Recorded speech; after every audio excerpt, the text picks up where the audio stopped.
Hello students, welcome back to Banking Planet. Good morning you all, and today we are going to discuss current affairs of 16th July 2020 and this session is going to be bilingual. जी हाँ, ये session रहने वाला है bilingual. Questions रहेंगे English में और मैं discuss करूंगी हिंदी में उनका एक्सप्लेनेशन. तो शुरू करते हैं हमारा आज का सेशन. पर उससे पहले मैं आपको बता दूं, अगर आप पीडीएफ डेली पीडीएफ प्राप्त करना चाहते हैं तो आप ज्वाइन कर सकते हैं हमारा टेलीग्राम चैनल, जिसका लिंक दिया गया है डिस्क्रिप्शन बॉक्स में. साथ ही आप हमसे जुड़ सकते हैं अदर सोशल मीडिया प्लेटफॉर्म्स पर, जिनका लिंक भी दिया गया है डिस्क्रिप्शन बॉक्स में. और अगर आप हमसे पहली बार जुड़ रहे हैं तो सेशन को सब्सक्राइब करना ना भूलिए और साथ ही प्रेस कर दीजिए बेल आइकन को टू गेट टाइमली नोटिफिकेशन. जी हाँ, आप टाइमली नोटिफिकेशन के लिए सेशन के आप बेल आइकन को प्रेस करना मत भूलिएगा. तो शुरू करते हैं हमारा आज का सेशन और आप सेशन को जल्दी से शेयर कर दीजिए और साथ ही लाइक कर दीजिए सेशन को. तो हम शुरू करते हैं हमारा आज का पहला question. Name the state which has launched a Roko Toko campaign for those who are not wearing mask. जो व्यक्ति मास्क नहीं पहन रहे हैं उनके लिए कौन सी राज्य के द्वारा रोको टोको कैंपेन लॉन्च करा गया है. रोको टोको कैंपेन लॉन्च करा गया है मध्य प्रदेश के द्वारा. मध्य प्रदेश गवर्नमेंट के द्वारा रोको टोको कैंपेन लॉन्च करा गया है. Answer is R B. And हम देख लेते हैं मध्य प्रदेश के द्वारा हाल ही में लॉन्च करी गई कुछ स्कीम. मध्य प्रदेश के चीफ मिनिस्टर हैं शिवराज सिंह चौहान, गवर्नर हैं लालजी टंडन और अभी हाल ही में आनंदीबेन को इंटरिम चार्ज दिया गया है गवर्नर ऑफ लालजी टंडन का additional charge because Lalji Madhya Pradesh का, बिकॉज लालजी टंडन जो हैं उनके कुछ हेल्थ इश्यूज हैं, इसी वजह से एडिशनल चार्ज है आनंदीबेन पटेल के पास, जो कि है उत्तर प्रदेश की गवर्नर. स्कीम है मध्य प्रदेश के द्वारा लॉन्च करी गई चरण पादुका, जिसके अंडर पुलिस पर्सनल के द्वारा माइग्रेंट्स वर्कर को स्लीपर दिए जाएंगे, बेयरफुट होंगे जो उनको जीवन शक्ति स्कीम के अंडर क्या करा जाएगा, मास्क बनाने दिए जाएंगे. विमेन को जो है मध्य प्रदेश की, उनको मास्क बनाने के लिए दिए जाएंगे और पर मास्क उन्हें दिए जाएंगे 11 रुपीज़. और जीवन अमृत के अंडर स्कीम के अंडर त्रिकुट चूर्ण दिए जाएंगे इम्यूनिटी इंक्रीज करने के लिए. संबल स्कीम भी लॉन्च करी गई है मध्य प्रदेश के द्वारा. FIR आपके द्वार, युवा स्वाभिमान, किल कोरोना, इंतजार आपका, ये टूरिज्म को प्रमोट करने के लिए स्कीम लॉन्च करी गई है. और हमारा घर हमारा विद्यालय स्कीम भी रिसेंट मध्य प्रदेश के द्वारा लॉन्च करी गई है. और मध्य प्रदेश के नेशनल पार्क हैं कान्हा, माधव, पन्ना, पेंच, फॉसिल, सतपुड़ा और वन विहार, ये मध्य प्रदेश के नेशनल पार्क है. ओरछा, फेन, बोरी, बगदारा, सिंगोरी, ये वाइल्ड लाइफ सेंचुरीज है मध्य प्रदेश की, वाइल्ड लाइफ सेंचुरीज है मध्य प्रदेश की. तो ये सारे फैक्ट्स भी आप याद रखिएगा. हम बढ़ चलते हैं नेक्स्ट क्वेश्चन पर. Awad bin Hasan Jami has passed away recently. He was what? Awad bin Hasan Jami है, इनका हाल ही में निधन हो गया. और ये क्या थे? और ये थे कार्टूनिस्ट. ये बहुत ही फेमस कार्टूनिस्ट थे और ये गुजरात से बिलोंग करते थे. और हम इसके कुछ फैक्ट्स भी देख लेते हैं. Option C is our answer. Renowned cartoonist Awad bin Hasan passed away. He was from Gujarat. Formation year, अब गुजरात का फैक्ट्स हम डिस्कस कर रहे हैं. न्यूज़ तो हम गुजरात के फैक्ट्स भी डिस्कस करेंगे. गुजरात का फॉर्मेशन ईयर है 1 मई 1960. गुजरात की जो चीफ मिनिस्टर है विजय रूपानी है और कैपिटल है गांधीनगर. और आचार्य देवव्रत कौन है? आचार्य देवव्रत है गवर्नर. और लार्जेस्ट सिटी है अहमदाबाद. और हाई कोर्ट चीफ जस्टिस हैं विक्रम नाथ. और साबरमती आश्रम जो फेमस जो कि प्लेसेस हैं गुजरात में, साबरमती आश्रम, Somnath temple, run of Kutch and Dwarkadhish temple, statue of unity, ये बहुत ही इम्पोर्टेंट फैक्ट्स हैं. और यहाँ से बैंक और SSC दोनों ही एग्जाम्स में क्वेश्चंस बनते हैं, दोनों ही एग्जाम में क्वेश्चन बनते हैं. और साथ ही स्टैचू ऑफ यूनिटी भी है गुजरात में और गिर वाइल्ड लाइफ सेंचुरी भी है, ये भी आप ध्यान रखिएगा. और डिस्ट्रिक्ट है 33, लोकसभा सीट्स हैं 26, राज्यसभा सीट्स हैं 11. और फ्लावर है, स्टेट फ्लावर है मारीगोल्ड, गलगोटा, फ्रूट है मैंगो एंड ट्री है बनियान ट्री. इतने सारे फैक्ट्स हैं. Let's move on next question. Which day is observed on 15th July every year?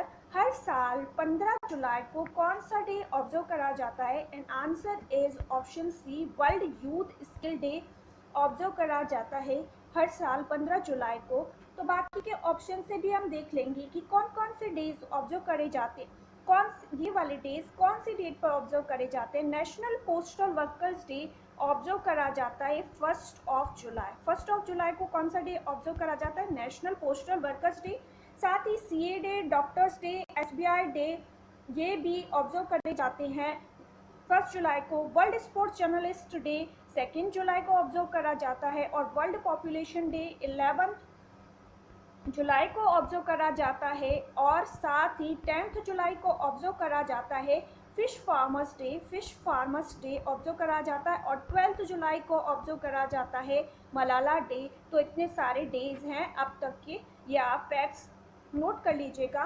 Next, recently dash crore outlay has been allocated by the shipping ministry for augmentation of the firefighting facilities on 5 jetties of Haldia Dock complex, Kolkata port। हाल ही में shipping ministry है, सबसे पहले तो आप मुझे बताएंगे shipping minister कौन है। उनकी शिपिंग मिनिस्ट्री के द्वारा जो फायर फाइटिंग फैसिलिटीज़ हैं, किसके लिए? हल्दिया डॉक है, उनको रिवैम्प करने के लिए, उनको ऑगमेंटेशन करने के लिए कोलकाता पोर्ट पर 5 कितना फंड अलोकेट करा गया? And answer is option B, 107 crore fund allocate करा गया है। और शिपिंग मिनिस्टर हैं जो हुए हैं मनसुख एल मंडाविया। और इसकी कुछ फैक्ट्स भी हम देख लेते हैं।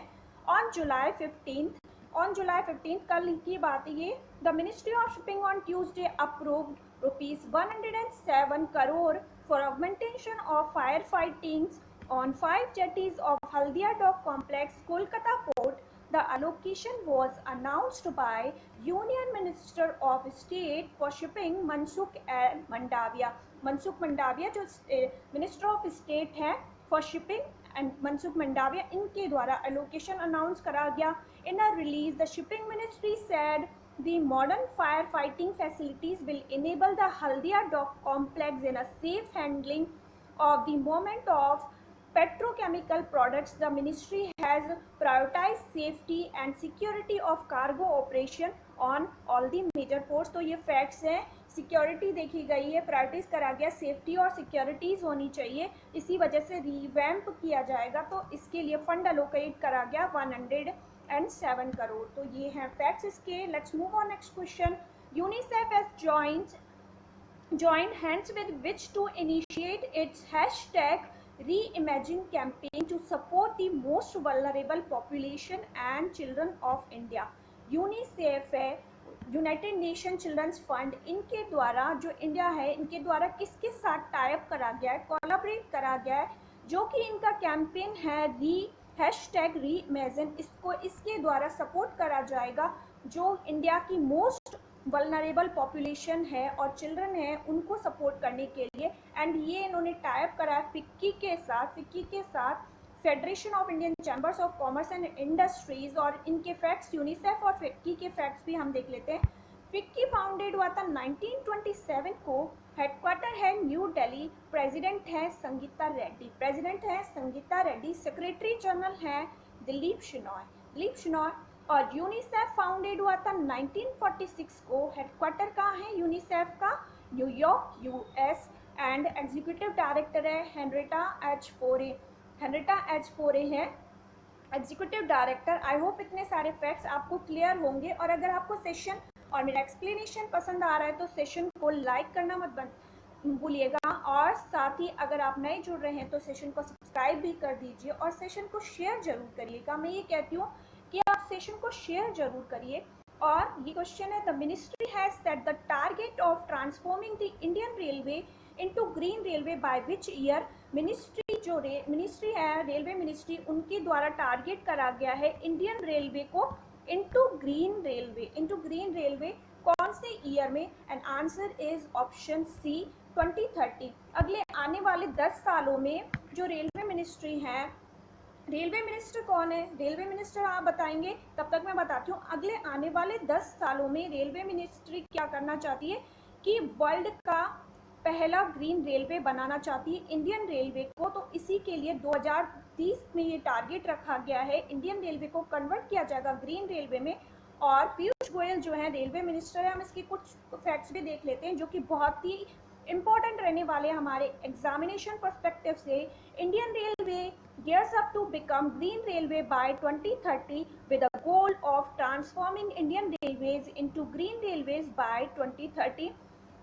इंडियन रेलवे का गोल है कि वो 2030 तक ग्रीन रेलवे में कन्वर्ट कर देगा।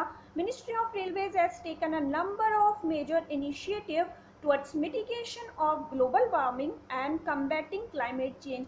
यानी मिटिगेट करेंगे, रिड्यूस करेंगे। मिटिगेट का मतलब क्या होता है? कम करेंगे, लेसन करेंगे ग्लोबल वार्मिंग को और कम्बैट करेंगे क्लाइमेट चेंज से। की पॉइंट क्या है, कौन कौन से एफर्ट्स किए गए हैं इसके towards? Efforts are on to make Indian railways the first green railways in the world in the next 10 years with steps like setting up solar energy। अब कौन कौन से स्टेप लिए गए? setting up solar energy, installation on its utilized land, electrification of tracks यानी electrification किया जाएगा जिससे कि पोल्यूशन कम होगा। And moving to biodiesel, biodiesel की तरफ मूव करा जाएगा। मिनिस्टर पीयूष गोयल टोल राज्यसभा, इन्होंने राज्यसभा को बताया। तो ये इतने सारे फैक्ट्स हैं और इतने सारे मेजर स्टेप्स हैं जो उठाए जा रहे हैं टुवर्ड्स ग्रीन रेलवे कन्वर्ट करने के लिए इंडियन रेलवे को। Next, Insurance Regulatory and Development Authority of India has mandated insurance companies to launch which policies amid COVID-19। Insurance regulatory and development authority of India IRDAI जो कि regulator है insurance sector की, उनके द्वारा insurance company जो general insurance company उनको mandate करा है कि कौन सी वो 2 स्कीम लॉन्च करे जो कि कोविड-19 के लिए पॉलिसीज प्रोवाइड करेंगी। And answer is option D, both A and B, both A and B, corona Kavach and corona Rakshak. Corona Kavach and corona Rakshak ये दोनों पॉलिसीज जारी करी जाएंगी इंश्योरेंस कंपनी के द्वारा। और IRDAI का हेडक्वार्टर है हैदराबाद। और SC खुंटिया कौन है? SC खुंटिया हैं इसके प्रेसिडेंट चेयरमैन। तो इंश्योरेंस रेगुलेटरी डेवलपमेंट अथॉरिटी के ये फैक्ट्स हैं और अब हम न्यूज़ के भी फैक्ट्स देख लेते हैं। With the insurance regulatory development authority of India announcing the guidelines for towards standard COVID-19 health insurance policies with uniform feature, terms and conditions, the insurance companies will offer Corona Kavach and Corona Rakshaks to help people with better health insurance coverage in their fight against the coronavirus pandemic. It is mandatory for general and health insurers to provide the reimbursement based standard COVID-19 product while offering the benefit based product is optional for all insurance।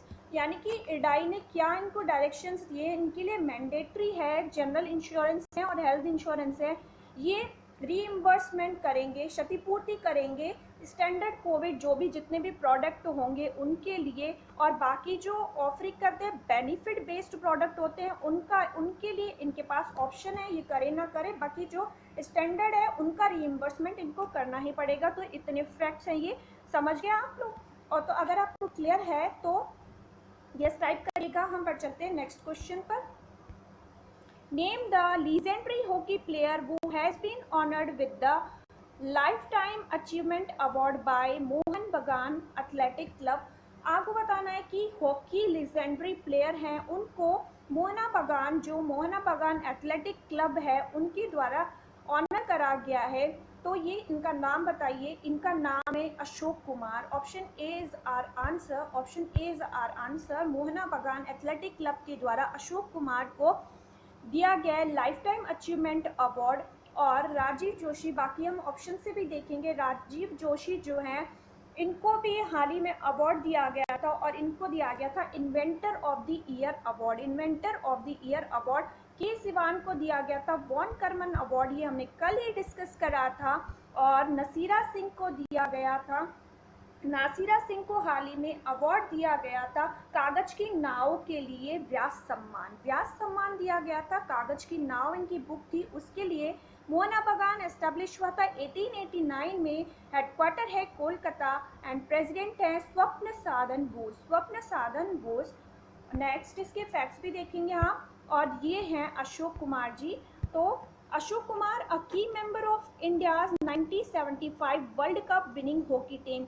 जब 1975 में 1975 में India ने hockey world cup जीता था, तो ये की member थे उस टीम के। will be conferred with the Lifetime Achievement Award by Mohana Bagan Football Club on the occasion of its Foundation Day। इसका फाउंडेशन डे के ओकेजन पर इनको अवार्ड दिया गया। It will be virtual ceremony in the wake of कोविड-19 pandemic. कोविड-19 के चलते हुए इसे वर्चुअल सेलिब्रेट करा जाएगा। Son of hockey wizard Dhyan Chand, ये सन है hockey wizard Dhyan Chand Kumar, scored an important goal in the gold medal match for India against Pakistan इन 1975 वर्ल्ड कप इन कुआलालंपुर में इन्होंने पाकिस्तान के अगेंस्ट गोल लिया था और इसीलिए ये बहुत ही इम्पोर्टेंट मेंबर थे उस वर्ल्ड कप विनिंग टीम के। Beside the 1975 goal, the 70-year-old Kumar has also won bronze in 1971, silver in 1973 medals in World Cup beside bronze medal in 1970 Munich Olympic. और मोहना बागान day is celebrated every year 29। अच्छा, इनकी establishment के ऊपर तो 29 जुलाई को observe करा जाता है, तो इसीलिए मोहना बागान डे तब इनको अवार्ड दिया जाएगा। Their IFA shield triumph in 1911। तो हम बढ़ चलते हैं नेक्स्ट क्वेश्चन पर। As per the Bloomberg billionaires index, Mukesh Ambani has become world's dash richest man. Mukesh Ambani जो हैं ब्लूमबर्ग बिलियनियर्स इंडेक्स के अनुसार कौन से नंबर के वर्ल्ड के रिचेस्ट मैन बन गए? एंड ये 6th नंबर के बन गए। इसके कुछ फैक्ट्स भी हम देख लेते हैं। ये 6th नंबर के वर्ल्ड्स रिचेस्ट मैन बन गए हैं। Option C is our answer. Reliance industry limited chairman Mukesh Ambani has become the 6th richest man in the world after surpassing Alphabet को फाउंडर लैरी पेज। अल्फाबेट के को फाउंडर लैरी पेज, उनको भी इन्होंने surpass कर दिया। According to data on the Bloomberg billionaires index, Ambani's real time net worth has increased by $217 billion to $72.4 billion on Monday. Ambani was the richest man in India and Asia। ये Asia और India में तो सबसे richest हैं ही, और अब world में भी 6th richest बन गए। Is now close to entering the elite club of world's top 5 billionaires। elite club of world's top 5 billionaires ये बनने वाले हैं। तो इतने सारे फैक्ट्स हैं। हम बढ़ चलते हैं नेक्स्ट क्वेश्चन पर। Name the person who has been appointed as the interim CEO BCCI। BCCI के जो पूर्व CEO थे राजीव जौहरी, उनका रेजिग्नेशन BCCI ने स्वीकार कर लिया और अब BCCI के इंटरिम CEO अपॉइंट हुए हैं। वो कौन है? And answer is Hemang Amin. Option B is our answer. Hemang Amin बन गए interim CEO of BCCI। Saurabh Ganguly BCCI के प्रेसिडेंट हैं और जयेश शाह कौन है? सेक्रेटरी हैं BCCI के। और थॉमस बैच कौन है? थॉमस बैच कौन है? ये हैं president of international Olympic committee. International Olympic committee के प्रेसिडेंट हैं। तो ये सब इतने सारे फैक्ट्स हैं ऑप्शन से। ये हैं, इनको अपॉइंट करा गया एज इंटरिम CEO। ये है हेमंग अमीन। डेज आफ्टर रिवीलिंग राहुल जोरी from his services as CEO, the Indian Cricket Board appoints its IPL chief। ये IPL chief है ऑपरेटिंग ऑफिसर हेमंग अमीन एज इंटरिम CEO। और board of control for cricket in India headquarter का है Mumbai Maharashtra. President कौन है? सौरभ गांगुली। और secretary कौन है? जयेश शाह। तो इतने फैक्ट्स बन जाते हैं इस क्वेश्चन से भी। An ultraviolet sanitizing product Sut has been developed by which IIT? किस IIT के द्वारा हाल ही में अल्ट्रावायोलेट प्रोडक्ट डेवलप करा गया जिसका नाम क्या रखा गया? सुत। तो ये डेवलप करा गया IIT कानपुर के द्वारा। IIT कानपुर के द्वारा और सभी IITs के द्वारा हाल ही में बहुत सारे प्रोडक्ट्स वगैरह लॉन्च करे गए हैं, ऐप्स लॉन्च करे गए हैं। तो कल भी हमने कुछ IITs के ऐप्स वगैरह डिस्कस कर रहे थे, तो आज भी मैंने आपको ऐसे ऑप्शंस दिए हैं जिससे हम डिस्कस करेंगे कुछ फैक्ट्स। तो आइए देख लेते हैं हम आज के फैक्ट्स। और अगर आपको रियली सेशन पसंद आ रहा है तो सेशन को आप शेयर करना नहीं भूलेंगे। IIT दिल्ली हैज़ डेवलप्ड, सबसे पहले हम देख लेते हैं IIT Delhi has developed probe free assay kit software x ray. IIT Delhi startup reusable anti microbial and safe mask भी IIT दिल्ली के द्वारा। IIT Delhi with PNB housing finance limited has signed an MOU to develop reusable PPE kit भी reusable PPE kit भी develop करी गई है IIT Delhi के द्वारा Punjab national housing finance bank के साथ। इतने फैक्ट्स के IIT दिल्ली के। IIT मद्रास के Padma Shri awardee professor Thalappil Pradeep conferred with 25th Nikkei Asia prize 2020 in science and technology category. IIT Madras की जो प्रोफेसर हैं थल्लापिल प्रदीप, इनको दिया गया 25th निक्की एशिया प्राइज। और ग्लोबल हाइपर लूप भी डेवलप करा गया है IIT मद्रास के द्वारा। IIT कानपुर के फैक्ट्स देख लेते हैं। लो कॉस्ट पोर्टेबल वेंटिलेटर, स्वदेशी face mask, low cost PPE kit, इतने जो प्रोडक्ट हैं ये डेवलप करे गए हैं IIT कानपुर के साथ। और IIT गुवाहाटी की जो स्टूडेंट्स हैं उनके द्वारा डेवलप करा गया मोबाइल ऐप फ्लाईजी डेवलप करा गया। और IIT Guwahati discovered method to prevent short term memory loss due to Alzheimer. अच्छा, ये अल्जाइमर क्या होगा? सब ने गजनी मूवी देखी होगी, मुझे पता है सब ने देखी है गजनी मूवी, और उसमें जो आमिर खान की मेमोरी लॉस हो जाती थी शॉर्ट टर्म के लिए, तो उसे ही कहा जाता है अल्जाइमर। तो अल्जाइमर को प्रिवेंट करने के लिए IIT गुवाहाटी के द्वारा मेथड्स खोजे गए हैं और एंटी माइक्रोबियल स्प्रे कोटिंग भी डेवलप करी गई है IIT गुवाहाटी के द्वारा। इतने सारे फैक्ट्स हैं। Next question, Andrzej Duda has recently won the presidential election of which country for second term?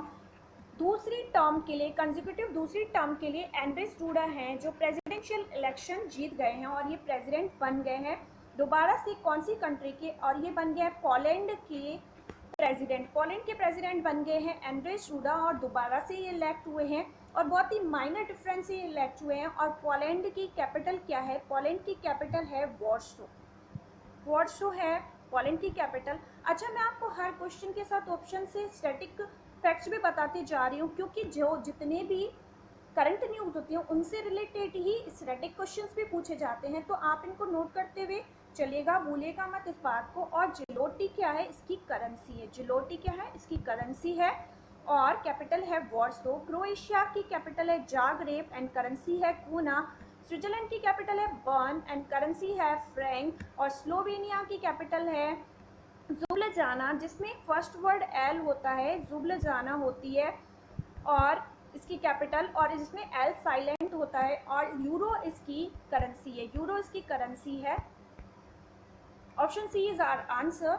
ये हैं, इनको इलेक्ट करा गया, एंड्रेस डूडा हैं, ये हैं, इनको इलेक्ट हुए हैं as president of Polish president Andrzej Duda, a conservative who ran a campaign with homophobic and anti-Semitic overtones, narrowly won a second 5-year, narrowly means minor difference, 5-year term in a bitterly fought weekend election, defeating the liberal Warsaw mayor according to near complete count of votes। तो ये बन गया president. आप इसको learn रखिएगा। जो recent में appoint होते हैं अदर कंट्रीज के प्रेसिडेंट और प्राइम मिनिस्टर, उनके क्वेश्चंस बनते हैं, फ्रेम करते हैं एग्जामिनर।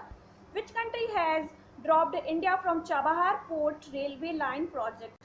ये चाबहार रेलवे लाइन प्रोजेक्ट है, यहाँ कौन सी कंट्री ने इंडिया को ड्रॉप कर दिया है इस प्रोजेक्ट से? एंड ईरान है, ईरान ने इसको ड्रॉप कर दिया है। ये अग्रीमेंट साइन करा गया था, ये जो है 2018 में, और आफ्टर इसके आफ्टर 4 ईयर्स इसके इन्होंने इसको कर दिया है, 2018 में साइन करा था। और इजराइल की कैपिटल है जेरूशलेम एंड करेंसी है न्यू शकेल। ईरान की कैपिटल है तेहरान, ईरान की कैपिटल क्या है? तेहरान। और इसकी करेंसी पहले क्या थी? रियल। पहले करेंसी क्या थी? रियाल। और अब इन्होंने अपनी करेंसी को चेंज कर दिया है, और इन्होंने क्या कर दिया है? डोमेन कर दिया है, अपनी करेंसी को डोमेन कर दिया है। और अफगानिस्तान की कैपिटल क्या है? अफगानिस्तान की कैपिटल है Kabul and currency Afghani.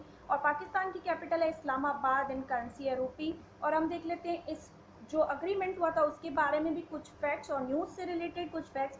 In January 2018 Iran and India signed an agreement worth $2 billion for cooperation in rail sector. Country Iran और लोकेशन क्या थी? Chabahar, Sistan and Balochistan. और अवेलेबल बर्थ 10, लैंड एरिया 450, 1100 एकड़ था।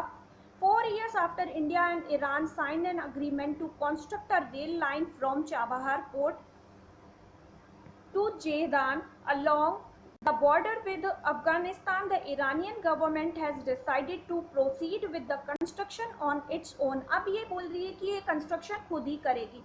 अकॉर्डिंग टू फैक्ट्स 2018 से 22 years होंगे, पर facts में 4 ईयर्स ही दे रखा है, तो ये है। और जो अफगानिस्तान की बॉर्डर की पे था, तो ये प्रोजेक्ट ईरान ने मना कर दिया। अब किस लिए डिनाई, मतलब इन्होंने किस लिए इंडिया को ड्रॉप कर दिया? क्योंकि इंडिया के द्वारा फंडिंग नहीं करी गई थी टाइमली, तो इसी वजह से ईरानियन गवर्नमेंट ने बोला हम अपने आप इसको डेवलप करेंगे। Government has decided to proceed with the construction on its own, citing delays from Indian side in funding and starting the project. यानी इंडिया डिले कर रहा था, ना तो ये फंडिंग कर रहा था, ये है, ये दिख रहा है ना आपको, तो ना तो ये फंडिंग कर रहा था और ना ही स्टार्ट कर रहा था प्रोजेक्ट को। तो ईरान ने बोला अब हम इससे खुद डेवलप करेंगे, कंस्ट्रक्ट करेंगे। तो ये इतने फैक्ट्स हैं। Let's move on next question. A new book title if it bleeds authored bye, एक नई बुक जो कि है ब्लीड्स ऑथर, ये ब्लीड्स इफ इट ब्लीड्स, ये बुक का नाम है। इसको किन के द्वारा लिखा गया है? और इसके जो ऑथर हैं स्टीफन किंग है, और इसे अब इंडिया में भी रिलीज कर दिया गया। स्टीफन किंग है इस बुक के ऑथर। और अमीश त्रिपाठी, इनके द्वारा हमने हाल ही में डिस्कस करा। Suhel Dev, the king who saved India book लिखी गई है। Suhel Dev, the king who saved India, ये बुक लिखी गई है अमीश त्रिपाठी के द्वारा। और सत्यार्थ नायक, इन्होंने बुक लिखी है श्रीदेवी गर्ल विमेन सुपरस्टार। और तबलीन सिंह के द्वारा बुक लिखी गई है मसीहा मोदी बुक लिखी गई है तबलीन सिंह के द्वारा। तो ये फैक्ट्स है ऑप्शन से, option C is our answer. Next, central government has provided dash crore rupees financial aid to Haryana to expand its crop diversification scheme and rejuvenate ponds in the state. Crop को diversify, जो crop है उनको expand करे, उसका diversification करे, उसके लिए और पॉन्ड्स जो हैं उनको रिजुवनेट करे। उसकी वजह से ये फंड अलोकेट करा गया सेंटर के द्वारा हरियाणा गवर्नमेंट को। और टोटल कितना फंड अलोकेट करा गया? And option A is our answer. Total 1500 crore fund allocate करा गया है। और इसी से ही नेक्स्ट क्वेश्चन फॉर्म होता है कि central government has provided total 1500 crore दिए गए crore rupees financial aid to Haryana's bid for water conservation through. मैंने आपको दो चीज़ें बताई, एक तो वाटर कंजर्वेशन के लिए और एक पॉन्ड रिजुवनेशन के, एक तो वाटर कंजर्वेशन के लिए और एक क्रॉप डाइवर्सिफिकेशन के लिए। तो अब मैं आपसे पूछ रही हूँ कि वाटर कंजर्वेशन के लिए थ्रू मेरा पानी मेरी विरासत के लिए कितना फंड अलोकेट करा गया? And answer is option B 500 crore. टोटल कितना करा गया? 1500 करोड़।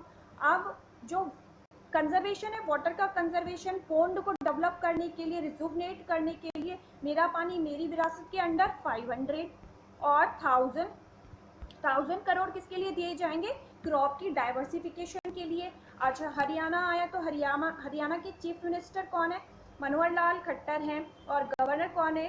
गवर्नर हैं सत्यदेव नारायण आर्य, ये हैं। और इसके कुछ फैक्ट्स हैं। Haryana is to get a financial aid of rupees 1500 crore from the center to expand its crop diversification scheme and rejuvenate ponds in the state. The state will get 500 crore from the center in recognition of the Manohar Lal Khattar's led government's bid for water conservation through Mera Pani Meri Virasat scheme, and another sum of 1000 crore for rejuvenation of ponds and treating water, a state government statement said here Thursday.